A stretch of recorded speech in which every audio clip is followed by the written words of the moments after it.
أعوذ بالله من الشيطان الرجيم بسم الله الرحمن الرحيم الحمد لله والصلاة والسلام على خير خلق الله وعلى آله وأصحابه أجمعين ومن تبعهم بإحسان إلى يوم الدين. Allah Teala her barşabızga bugünkü günlerini hayırlı kılsın. Hem Allah'ın rahmetinde bulup, Allah'ın yoqlawında bulurga nasip eyleseydi. Biz sizin bilen İmam Nevevi'nin 40 hadis kitabından hadisler okunu devam ederiz. Bugün ise bizning 23. hadis. Peygamberimiz sallallahu aleyhi ve sellem bulay deb aytadi. عن أبي مالك حارس ابن غاسم الأشعري رضي الله عنه قال قال رسول الله صلى الله عليه وسلم الطهور شطر الإيمان والحمد لله تملأ الميزان سبحان الله والحمد لله تملأان أو تملأ ما بين السماوات والأرض والصلاة نور والصدقات برهان والصبر ضياء والقرآن حجة لك أو عليك كل الناس يغدو فبائغ نفسه فمعتقها أو موبقها رواه مسلم. أبو مالك Haris İbni Gasim el-Eşgari radıyallahu anhu eytuğu boyunca Peygamberimiz sallallahu aleyhi ve sellem bulay deb aytgan. Şistalık imanның yartısı. Elhamdülillah kelimesi ölçev telinkelerin savab bilen tutura. Subhanallahi hem elhamdülillahi kelimeleri kökler bilen jirler arasın savab bilen tuturur. Namaz ol nur, sadaka ol delil, sabırlık ol yaktılık, Kur'an senin yaklı yeki sine karşı bulgan delil bulur. İrte bilen turup, yolga çıqqandan soň her bir kişi özünün canın satuşu bulup tura. Ya ol anı Allah Teala'ga tapşıra, ya ol anı şeytanga tapşırıp halak ete. Müslim rivayetinde, Müslim jintığında kitirilär. Birinci iske alıp ötesimiz kile bu hadisini rivayet etuşi Haris İbni Gasim El-Eşgari hakkında. Indi bilgili bulgança Eşgar ol Yemen dağı meşhur kabilelerinin birisi bulup dura. Ol Peygamberimiz sallallahu aleyhi ve sellem zamanında bik meşhur kabile bulup hem bu kabile tulusınca bir yolu birdem İslam dinini kabul etüü bilen mağlum. Mine Haris İbni Gasim Peygamberimiz sallallahu aleyhi ve sellem yanına gelip özünün Peygamberimiz sallallahu aleyhi ve sellem bilen birge bulurga tilawun haber ete. Hem Peygamberimiz sallallahu aleyhi ve sellem'nin yakın doğru sahabelerinden bula. Ol Ömer radıyallahu anh'ın halifeliği vaktinde Şam jirlerinde tağun yani şuma avruğundan halak bula. Peygamberimizden 27 hadis rivayet ede. Bu hadisni ihtibar bilen qarasak, tübendeki maglumatlarga tab bulaşakmız. Birinci, ulda bulsak hadis, taharet hakkında söyley, sonundan zikir hakkında iske ala, namaz, sadaka hem sabırlık hem de Kur'an oku hakkında iske aldı. Birinci tuqtalıp ötesimiz kile taharet hakkında. Yani Peygamberimiz sallallahu aleyhi ve sellem aytdı: ат-тухуру шатрул иман. Ягъни чисталык иманның яртысы диде. Иң әүвәл шушы тәһарәтнең фазиләтен искә алабыз. Иң беренче фазиләте ул да булса, әннәһә тағатун лиллә. Дөрестлектә тәһарәт ул, тәһарәт алу, тәһарәтле булу, ул Аллаһ Тәгаләгә булган итәгать билгесе булып тора. Аллаһ Субханаһу ва Тәгалә Маида сүрәсенең 6-нчы аятында әйтә: "Иза кумтум илас-салати фагсилу уҗухакум." Ягъни Аллаһ Субханаһу ва Тәгалә хәбәр әйтә, ягъни әгәр намаз укырга теләсәгез, иң әүвәл тәһарәт алыгыз ди. Димәк, тәһарәтле булу, тәһарәтле йөрү ул кешенең Аллаһ Тәгаләгә итәгатен күрсәтә. Икенче фазиләте ат-тахарату лил-инсан мин зунуб. Ягъни чисталык, тәһарәт ул кешегә гөнаһларыннан арынуга сәбәп булып тора, билге булып тора. Чөнки Пәйгамбәрбез саллаллаһу алейхи ва саллям хадис шәрифендә әйтте: "Мен тавадда фа ахсанал удуи харajat хатаяху мин джасадихи хатта тахруджу мин тахта азфарихи" диде. Ягъни, әгәр берәү камил иттереп тахарат алса, bütün шартларын, әдәпләрен туры китереп тахаратын алса, ул ди гөнаһларыннан, хаталарыннан арыныр ди. Ничек иттереп су аның тәнендәге пычракларын юып төшергән кебек, тәһарәт тә аның гөнаһларын шулай юып төшерер. Хәтта тырнак астындагы кирне су юган кебек, Аллаһ Тәала аның шундый кичкенә яшерен гөнаһларын да сүртер диде. Һәм өченче фазиләте ул да булса, тахарату мифтахул җанна. Ягъни тәһарәт ул җәннәт ачкычы. Чөнки Пәйгамбәрбез саллаллаһу алейхи ва саллям икенче бер хадисендә хәбәр итте: әгәр берәү камил иттереп тәһарәт алса, һәм тәһарәт алып бетергәннән соң ашһаду ан ла илаха иллаллаһ ва ашһаду анна мухаммадар расулуллаһ дип әйтсә, һәм торып 2 рәкәгать намаз укыса, илля футихат лаху абвабул җанна самания ди. Ягъни ул бәндәсенә Аллаһ Тәала 8 җәннәт ишеген ачыр, һәм ул кайсысыннан теләсә, шунысыннан керә алыр диде. Ягъни тәһарәт ул җәннәт ачкычы. Һәм 4-нче фазиләте тәһарәтнең ул да булса, ат-тахарату хисалун мин хисалил иман. Ягъни ул тәһарәт мөэминлек, иманлык билгесе булып тора. Чөнки Пәйгамбәрбез саллаллаһу алейхи ва саллям хадис шәрифендә әйтте: "Лән юхафизу", лән тәэкид, ягъни төгәл ачыклык кертеп әйтә: "Лән юхафизу ала удуин илля муъмин", ягъни бары тик мөэминнәр генә һәр даим, һәр вакытта да тәһарәтле йөрерләр ди. Шулай иттереп күрәбез, ягъни тахарәтнең түбәндәге фазиләтләре бар. Шулай ук хадистә икенче тема күтәрелә, ул да булса зикр хакында. Зикр, ягъни Пәйгамбәрбез саллаллаһу алейхи ва саллям монда ачыклык кертеп әйтте: ул субханаллаһ һәм әлхәмдүлиллаһ кәлимәләре.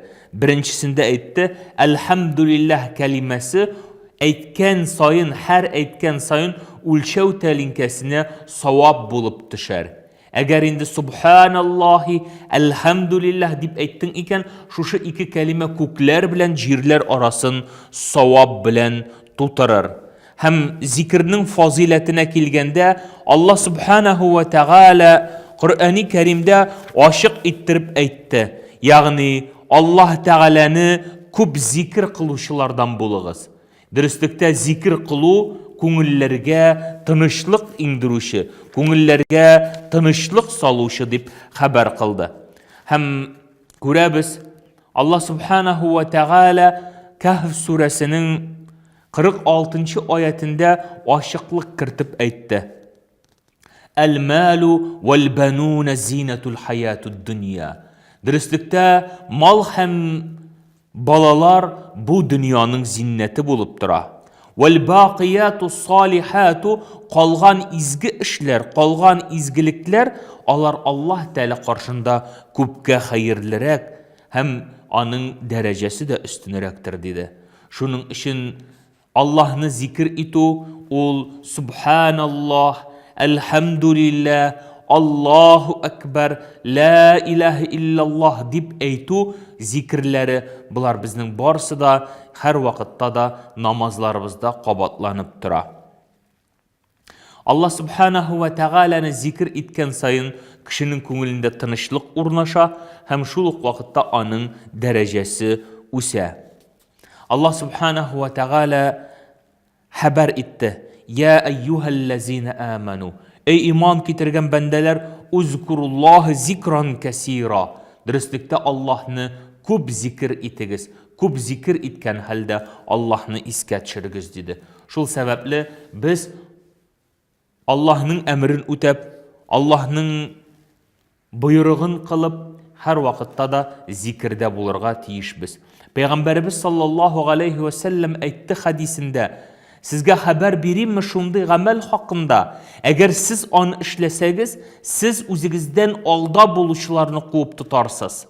Һәм сезне бер кем дә куып тотмас, илля мәгәр сезнең кебек эшләүчеләрдән кала диде. Сахабалар әйе дигәчтен, Пәйгамбәрбез саллаллаһу алейхи ва саллям һәр намаз сайын 33 тапкыр субханаллаһ, әлхәмдүлилләһ, Аллаһу әкбәр дип зикр кылыгыз диде. Соңыннан өченче тема хадистә искә алына торган ас-салату нурун. Дөрестлектә намаз ул нур диде. Дөрестлектә намаз ул нур диде. Кеше намаз укыган сайын үзендә нурын арттыра. Чөнки Аллаһ субханаһу ва тәгалә Коръәни Кәримдә хәбәр итте. Ягъни нурухум ясга бәйнә әйдихим ва биәйманихим. Кыямәт көнендә кешеләр караңгылыкка, шушындый кайгыга, хәсрәткә баткан көндә намаз укучыларның нурлары бөркеп торыр диде. Алардан нур балкып торыр диде. Уң якларыннан, сул якларыннан, бүтән җирдән аларның нур бөркеп торыр. Икенче бер аятта симахум фи уҗухихим мин асарис суҗуд, ягъни шушы сәҗдә кылган маңгайларыннан аларның нур бөркер дип Аллаһ субханаһу ва тәгалә хәбәр кылды. Шул сәбәпле һәр бер кеше, ягъни Аллаһ тәгаләгә якынаю белән генә шикләнми намазында, аның йөзендә нур артуга сәбәпче була. Бигрәк тә иртәнге һәм кичке намазларны җәмәгать намазы белән мәчеттә укучылар хакында Пәйгамбәрбез саллаллаһу алейхи ва саллям айрым бер хадистә искә алды. Бәшширил мәшиин фи зулами илал масаҗид бин нури тамма яумул қияма диде. Ягъни караңгы вакытларда, иртәнге һәм ясту вакытларында намазга, җәмәгать намазына йөрүчеләрне кыямәт көнендә балкып торучы нур белән сөендер диде. Һәм хадистә алынган 4нче тема ул да булса Пәйгамбәрбез саллаллаһу алейхи ва саллям садака ул дәлил диде. Ягъни кешенең кылган изгелеге, биргән садақасы, бұлар барысы да аның үшін қиямет күнінде дәлил болып тұрыр. Пейғамбарыбыз саллаллаху алейхи ва саллям садақаны мал ғана түгіл, яғни садақа ол түрлі хәлдә, яғни мадди хәлдә генә булмасқа да мөмкиндер дип әйтте.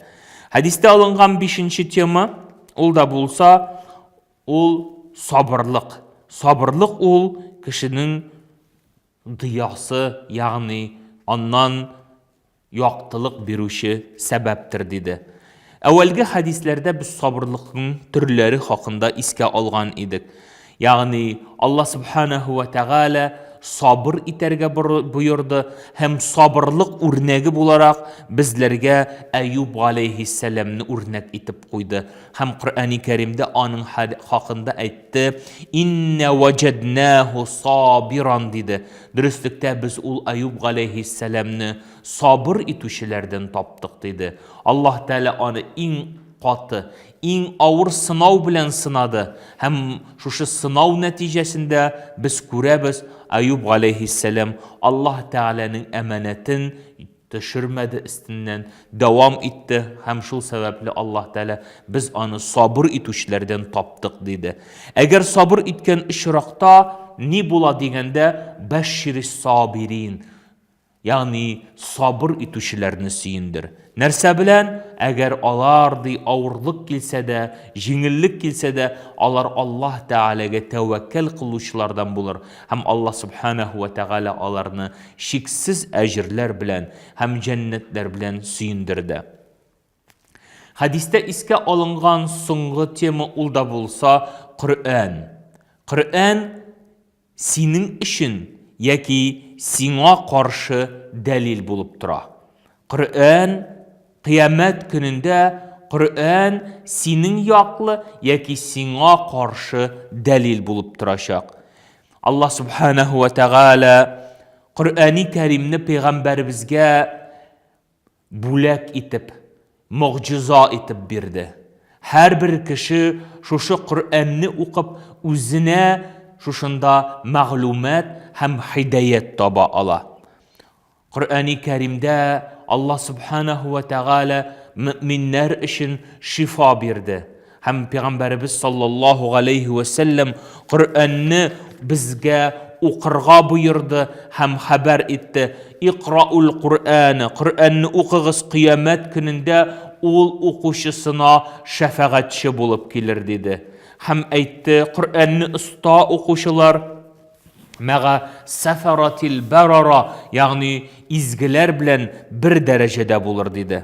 Һәм шул ук вакытта онытырга кирәк түгел.